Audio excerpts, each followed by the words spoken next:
Hello friend, this is सूरज। और आज की वीडियो में हम लोग बात करने वाले हैं सेट थियरी के बारे में, जो कि टॉपिक है बीटेक का। एकेटीयू का सिलेबस है, और या किसी भी आप कॉलेज में होंगे तो उसका सिलेबस हो सकता है। ये डिस्क्रीट का एक चैप्टर है, जो कि पहला इसमें टॉपिक है सेट थियरी। इसके बारे में हम लोग बात करने वाले हैं। ये लेक्चर 0 है, यानी कि इसमें हम लोग बस बेसिक बेसिक सी बातें करेंगे। इसमें बहुत बड़ी बातें हम लोग नहीं करेंगे, जो कि आप पढ़े होंगे पहले भी। और 11th में आपने जो सेट पढ़ा है ना, उसी टाइप का ये भी है। उसी टाइप का नहीं, वही है, सेम वही है। थोड़ा बहुत चेंजेस जहाँ आएंगे वहाँ पे हम आपको बताते रहेंगे। तो हमको लगता है कि आप लोग अगर भूल चुके हैं तो इसको एक बार हम रिवीजन के लिए थोड़ा सा ये लेक्चर 0 रखे हैं, ताकि आप चीज़ों को समझ पाएँ, एक बार रिकॉल कर पाएँ उसको। ठीक है, चलिए हम यहाँ पे बात करते हैं कि सीट क्या होता है।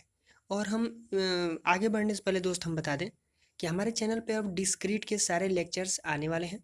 तो अगर आपने चैनल को सब्सक्राइब नहीं किया है तो सब्सक्राइब कर लीजिए, और अपने दोस्तों के साथ भी इस वीडियो को शेयर कीजिए जो कि डिस्क्रीट पढ़ना चाहते हैं। ठीक है। और जो पहला हमने एक वीडियो डाला था कि सिलेबस क्या क्या है, क्या क्या हम टॉपिक को इस वीडियो में कवर करने वाले हैं इन आने वाले वीडियोज़ में, तो उसको जा कर के ज़रूर देख लीजिएगा क्या क्या सिलेबस होने वाला है आपका। ठीक है ना। तो उसी सिलेबस के हिसाब से ही हम लोग आगे बढ़ेंगे। और बात रही फील की, तो बिल्कुल फील आएगा दोस्त, आपको परेशान होने की बिल्कुल ज़रूरत नहीं है। जिस तरीके से आप अपने क्लास में पढ़ते हैं उससे भी बेहतर हम फील आपको दिलाएंगे। और किसी कंसेप्ट में आपको प्रॉब्लम होती है तो आप हमें बेझिझक कमेंट बॉक्स में ज़रूर बताइएगा। चलिए विदाउट टाइम वेस्टिंग हम लोग आगे बढ़ते हैं। सेट की हम बात करते हैं। सेट क्या होता है, आपने 11th में भी पढ़ा होगा, एक बार हम आपको रिकॉल करने की कोशिश करते हैं। सेट जो होता है, इसका डिफिनीशन पे अगर हम बात करें तो देखिए यहाँ पे लिखा है, a set is a well defined collection of object. Object को, किसी ऑब्जेक्ट का कलेक्शन को हम कहते हैं सेट। भैया ये चीज़ें हमको समझ नहीं आया कि सेट क्या बोले आप। ठीक है, चलिए आपको ये चीज़ें लाइन नहीं समझ आई तो हम आपको बताते हैं। सेट जो होता है दोस्त, किसी कलेक्शन को वेल डिफाइंड, यानी कि उसका वो बिल्कुल डिफाइन होना चाहिए कि किस चीज़ का कलेक्शन है भाई। तो चलिए हम मान लेते हैं कि आप शर्ट वगैरह कभी खरीदने गए होंगे मॉल वगैरह में, तो वहाँ पे जो लगा होता है लाइन में, जो भी लगा करके रखते हैं वो, तो उसको सेट बोलते हैं। जैसे कि एक सेट का ये कपड़ा है, मतलब जो भी आप कपड़ा खरीदने गए तो ये एक सेट का कपड़ा है। समझ पा रहे हैं कि नहीं? बिल्कुल फील आएगा दोस्त, आप परेशान होने की कोई ज़रूरत नहीं है। चलिए आगे हम बढ़ते हैं, तो यहाँ पे देखेंगे एक एग्जाम्पल को हम लेकर के समझते हैं कि सेट क्या है। तो यहाँ पे लिखा गया है कि collection of all natural number, एक ऐसा सेट जिसमें कि सारा नेचुरल नंबर आ जाए। हमने अभी बात किया ना कि जब आप मॉल में जाते हैं तो वहाँ पे कपड़ा क्या करता है, वहाँ पे एकदम लाइन से रखते हैं, एक सेट का कपड़ा एक लाइन में रखते हैं। जीन्स वगैरह देखेंगे तो जीन्स अलग रखा जाता है, शर्ट अलग रखा जाता है। ये नहीं होता है कि जीन्स भी उसी में है और शर्ट भी उसी में है। एक रो में या एक लाइन में अगर रखा गया है कपड़ा, तो उसमें जीन्स भी नहीं होगा और टी शर्ट शर्ट एक ही में मिक्स नहीं होगा वो। ठीक है ना। ये जो होता है ये सेट होता है, ये कलेक्शन ऑफ, मान लीजिए ये टी शर्ट का अगर रो है तो ये कलेक्शन ऑफ टी शर्ट होगा, जीन्स का है तो कलेक्शन ऑफ जीन्स होगा। समझ पा रहे हैं कि नहीं? ये चीज़ है। आगे देखिए न्यू एग्जांपल लेते हैं कि the river of India, India के जो भी रिवर्स हैं उनको एक सेट में हम रख सकते हैं। एक दूसरा एग्जांपल आप समझने की कोशिश करिए, ये सेट हम लिए हैं जिसमें कि हमारा ABCD ये नंबर हैं। और देखिए दोस्त, आपका जो सेट होता है ना, वो किसी पर्टिकुलर चीज़ को वो बताता है कि ये चीज़ें हैं क्या। जैसे कि रिवर है तो ये रिवर को दर्शा रहा है, दिखा रहा है, डिनोट कर रहा है कि जो भी हमारे इंडिया में है रिवर, वो एक सेट को बताती हैं। ठीक है ना। तो यहाँ रिवर में सी तो नहीं आ गया ना, समुद्र नहीं आ गया, या हमारा कागज कलम पेन ये सब नहीं आ गया। समझ रहे हैं ना? चलिए आगे बढ़ते हैं। एक मान लीजिए कि ये हम सेट दिखाए हैं, सेट लिखे हैं, तो सेट को लिखते कैसे हैं, क्या क्या चीज़ें होती हैं, क्या इसमें होता है, इसको हम लोग आगे बढ़ते हैं। कुछ अगर चीज़ें नहीं समझ आए तो कमेंट में बिल्कुल बता दीजिएगा। यहाँ आप देखिए हमने एक पॉइंट लिखा है कि sets are usually denoted by capital letters. यानी कि ये जो सेट लिख रहे हैं ना, set A, set B, C, D, ये नेमिंग है, कुछ नहीं है, नेम है। कि एक सेट लिखे हैं उसका नाम ए है, सेट लिखे हैं बी उसका नाम बी है। तो जो ये ए बी लिख रहे हैं ना, इसको हम कैपिटल लेटर से डिनोट करते हैं। यहाँ पे यही चीज़ें लिखा गया है कि sets are usually denoted by capital letters ABCXYZ ETC, कुछ भी हो सकता है लेकिन ये कैपिटल्स में होने चाहिए। यहाँ पे देखिए elements are represented by small letters ABCXYZ। ये जो सेट लिखा जाता है यहाँ पे कैपिटल लेटर होगा। सेट को लिखने का तरीका है कि सेट ए लिखने का तरीका है कि ये करली ब्रेसेस में लिखेंगे। करली ब्रेसेस के अंदर जो आएगा यहाँ पे जो भी चीज़ें रहती हैं इसको बोलते हैं एलिमेंट। तो यहाँ पे कहा गया है कि elements are represented by small letters ABCXYZ। तो यहाँ पे देखिए जो हमने ये एलिमेंट लिया है इसको स्मॉल से डिनोट किया हुआ है। ये चीज़ें समझ पाए।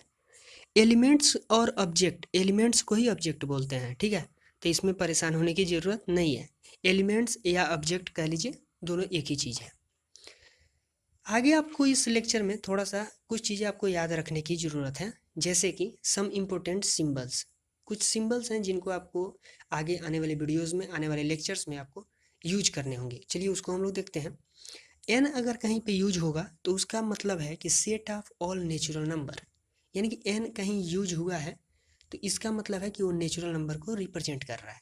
जेड है तो इसी तरीके से Z set of all integers, Q है तो set of all rational numbers, R है तो सेट ऑफ रियल नंबर, और जेड प्लस, जेड यहाँ पे क्या है, सेट ऑफ ऑल इंटीजर, और जेड प्लस का मतलब है कि the set of positive integers.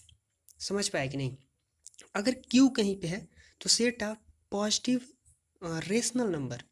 यहाँ पे आर जो है, सॉरी आर यहाँ पे रियल नंबर है, और यहाँ पे क्यू जो है, क्यू रेशनल नंबर को रिप्रेजेंट कर रहा है। सॉरी यहाँ पे क्यू को हम बात कर रहे हैं। क्यू जो है set of all rational number, Q plus है तो set of positive rational number. अगर कहीं पे आर प्लस है इसका मतलब कि the set of all positive real number.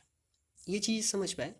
चलिए इसके बाद से आपको कुछ चीज़ें आपको पता होनी चाहिए। ये सिंबल के बारे में पता होना चाहिए। ये और ये ई की तरह बना है ना, ई, यानी ये ई ऐसे बनता है लेकिन ये ऐसे नहीं है, इधर से राउंड है इस तरीके से। इसका मतलब होता है बिलोंग्स, ए बिलोंग्स ए। इसका मतलब क्या होता है भैया, तो अभी हमने बताया कि जो हमारा सेट लिखा जाता है वो कैपिटल में लिखा जाता है, और सेट के अंदर जो एलिमेंट आते हैं उसको स्मॉल में लिखते हैं। समझ पाए। ये ए एलिमेंट है, ये सेट ए का है। यहाँ पे बिलोंग्स का मतलब ये बताया जा रहा है कि जो ए एलिमेंट आया है ये सेट ए में है। इसका मतलब यहाँ पे देखिए ये इस ए की बात की जा रही है कि ए है, बिलोंग्स कर रहा है हमारे सेट ए से। इसका मतलब बस इतना है। तो ये सिंबल का मतलब होता है बिलोंग्स। अगर हमें कहीं पे बिलोंग्स बताना होगा कि ABCD हमारे सेट ए से बिलोंग कर रहे हैं तो ऐसे हम बिलोंग्स ए लिखेंगे इस तरीके से, ठीक है। आगे हम चलिए, यहाँ पे ये सिंबल है नॉट बिलोंग्स, यानी कि ये हमारा बिलोंग्स नहीं करता है। अगर हम इस सेट की बात करें तो यहाँ पे देखिए ABCD ए बिलोंग्स कर रहे हैं सेट ए से, लेकिन इसमें XYZ नहीं है ना, तो यहीं पे एक हमने ये ले लिया है कि Z not belongs to A, set A. तो यहाँ पे ये जो सिंबल बनता है इस तरीके से, इसका नाम होता है नॉट बिलोंग्स, ठीक है। कुछ चीज़ें आपको और पता होना चाहिए, ये सिंबल क्या क्या है, जैसे कि x less than Y. Less than, ये लेस देन का सिंबल है, ये ग्रेटर देन का सिंबल है, ये लेस और ये ग्रेटर, ठीक है। यानी कि 5 इज लेस देन 6, ठीक है। 7 इज ग्रेटर देन 5। इस तरीके से आपको ये ग्रेटर और लेस का सिंबल पता होना चाहिए। यहाँ पे है कि x greater, sorry x less than और equal to y less than और इक्वल टू z, यानी कि y की जो हमारी वैल्यू है, y की, वो x से बड़ी है और z से छोटी है और इक्वल भी हो सकती है। इस तरीके से हमें ये चीज़ें पता होना चाहिए, ठीक है। चलिए इन सभी चीज़ों को हम आगे यूज करेंगे तो आप अच्छे से समझ पाएंगे। तो तब तक के लिए हम यहाँ पे आगे बढ़ते हैं। कुछ चीज़ें हैं यहाँ पे आपको पता होना चाहिए कि vowels in the English alphabet, alphabet में जो वॉवेल्स होते हैं ये पता होना चाहिए कि A E I O U, ये हमारे क्या होते हैं, वॉवेल्स होते हैं। कहीं पे अगर यूज होता है कि अगर किसी सेट में यूज किया गया कि वॉवेल्स, एक ऐसा सेट बनाइए जिसमें केवल वॉवेल्स आए, तो ये क्या है, वॉवेल्स का एक सेट बन जाएगा। समझ पाए। चलिए आगे हम कुछ चीज़ें आपको पता होना चाहिए कि नेचुरल नंबर क्या होता है, इवन नंबर, ऑड नंबर, यानी कि नंबर सिस्टम के बारे में आपको थोड़ा पता होना चाहिए। नेचुरल नंबर में होता है 1 2 3 4, इवन नंबर में होता है 2 4 6 8, इस तरीके से, जो कि 2 से डिवाइड हो जाए। ऑड नंबर में होता है कि 1 3 5 7, ये चीज़ें आपको पता है ऑलरेडी। होल नंबर में होता है कि इंक्लूडिंग ज़ीरो, नेचुरल नंबर, यानी कि नेचुरल नंबर के साथ अगर जीरो अटैच हो जाए तो ये होता है होल नंबर। इंटीजर क्या होता है कि इंटीजर में माइनस से लेकर के प्लस तक के सभी नंबर्स होते हैं, तो जैसे कि -2 -3 -4 और 0 1 2 3 4, इस तरीके से इंटीजर होता है। रियल नंबर की अगर हम बात करें तो ऐसे आप याद कर लीजिए कि दुनिया का सारा नंबर रियल नंबर होता है, उसमें कुछ भी आएगा, कुछ भी, जो भी नंबर उठा लीजिए उस रियल नंबर पक्का होगा। ठीक है। रेशनल नंबर की हम बात करें तो रेशनल नंबर के लिए आप याद रख सकते हैं कि ऐसा नंबर जो कि p/क्यूब के फॉर्म में लिखा जा सके, जहाँ पे q not equal to zero और q यहाँ पे जीरो नहीं होना चाहिए। नेक्स्ट इसी में आपको ये पता होना चाहिए प्राइम नंबर क्या होता है। प्राइम नंबर में होता है कि जो अपने आप से ही केवल डिवाइड हो पाए, ओनली वन, मतलब कि डिविजिबल हो, केवल खुद से ही डिविजिबल हो पाए, डिवाइड हो पाए। इस तरीके से दोस्त ये लेक्चर 0 ख़त्म हुआ। ये सारी चीज़ें आपको पता होनी चाहिए थी, बेसिक सी ये जानकारी थी, जिससे कि आप आगे फॉरवर्ड कर पाएंगे, आगे की लेक्चर्स को अटेंड कर पाएंगे, समझ पाएंगे। ठीक है। तो आई होप कि ये सारी चीज़ों को आप समझ पाए हैं। कोई भी डाउट रह जाता है तो हमें कमेंट बॉक्स में बताइए, अपना फीडबैक हमें कमेंट बॉक्स में ज़रूर बताइएगा कि किस तरीके से क्या लेक्चर रहा और आपको समझ आया कि नहीं। ठीक है। तो आई होप कि वीडियो पसंद आया होगा। वीडियो पसंद आया दोस्तों, हमारे चैनल को सब्सक्राइब करके बेल आइकन को जरूर प्रेस कर लीजिए, क्योंकि हम नेक्स्ट वीडियो जब भी डालें तो आप तक सबसे पहले पहुंच सके। So thanks for watching this video, bye.